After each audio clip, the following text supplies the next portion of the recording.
Elias was a simple man, living in a small, quiet village where everyone knew each other.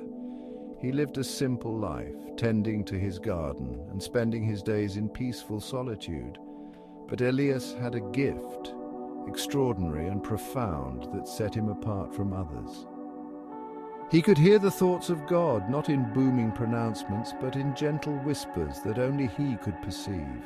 These whispers were like soft sunlight filtering through the leaves, touching his soul in the most profound way. Like sunlight through leaves, these divine thoughts illuminated his heart and mind, bringing clarity and peace. They brought him comfort, guidance, and a deep sense of purpose, helping him navigate the complexities of life. Elias never spoke of his gift to anyone, not even to his closest friends or family. He didn't see it as a source of power or prestige, but as a sacred responsibility that he had to honor.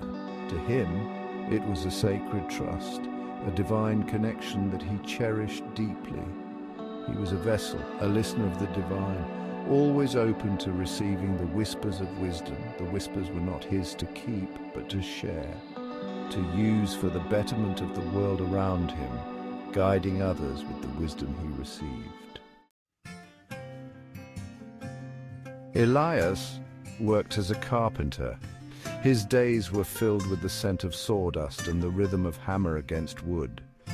He found solace in the creation of tangible things.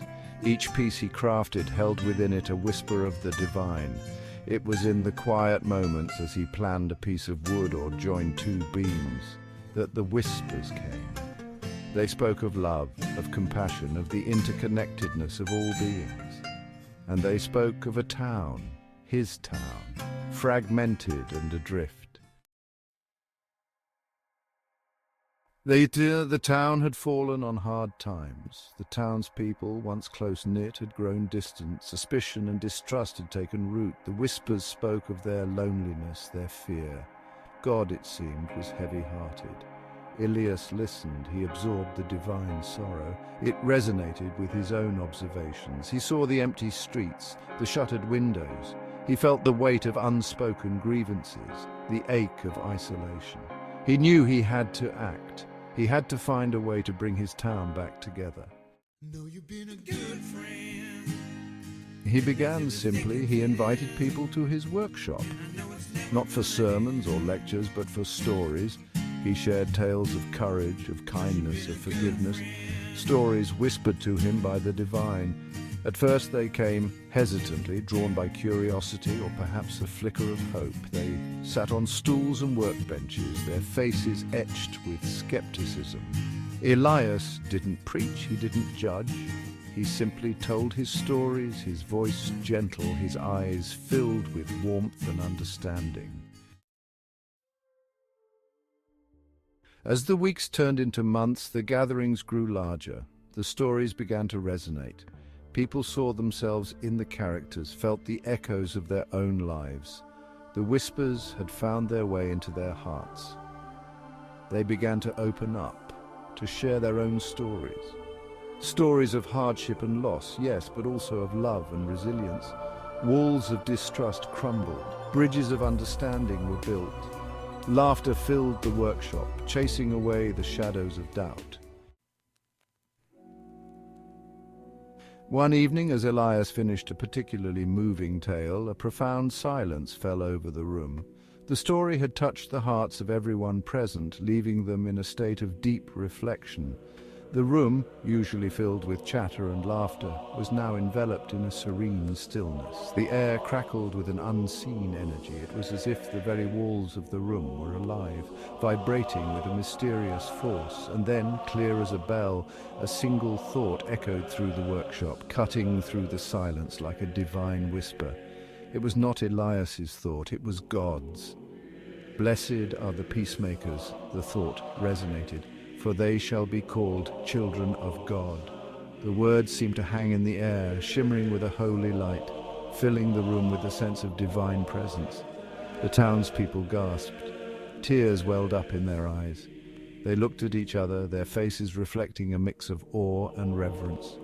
It was a moment of collective realization, a shared experience of the divine. They had witnessed something extraordinary, something sacred, and in that moment they knew that they were not alone. God was with them. The feeling of unity and spiritual connection was palpable, binding them together in a way they had never felt before. It was a divine benediction, a blessing that would stay with them forever. The gatherings continued. They became a lifeline for the town, a place of healing, of connection, of shared humanity. Elias's workshop, once a place of solitude, was now a beacon of hope. Elias listened to their stories, their joys and sorrows, their dreams and fears, and he wove them into new tales, tales that reflected their shared experiences, their struggles and their triumphs. He became their storyteller, their chronicler, their conduit to the divine. Years passed. The town flourished, growing from a small settlement into a bustling hub of activity. The marketplace was always busy, filled with the sounds of merchants calling out their wares and children laughing as they played. The divisions of the past faded into distant memory like old photographs, slowly losing their color. The town's history was preserved in scrapbooks, but the pain of those times was no longer felt. Elias, his hair now streaked with silver, continued his work with the same dedication and passion. His hands, though older, were still steady and skilled. He built homes for growing families, repaired broken fences, and crafted toys for laughing children. Each piece he created was a testament to his love for his community. And always he listened. He listened to the whispers of God and to the stories of his people. In quiet moments of prayer, he sought guidance and found solace in the voices that spoke to him. He knew that the two were inseparable, interwoven into the very fabric of their lives. The community gatherings were like a tapestry, each thread representing a different story, a different life, all coming together to form a beautiful whole. He found peace in the knowledge that he had played a part, however small, in bringing them together. As he looked out at the people he had helped, he felt a deep sense of contentment and fulfillment, knowing that his legacy would live on in the whispers of the town.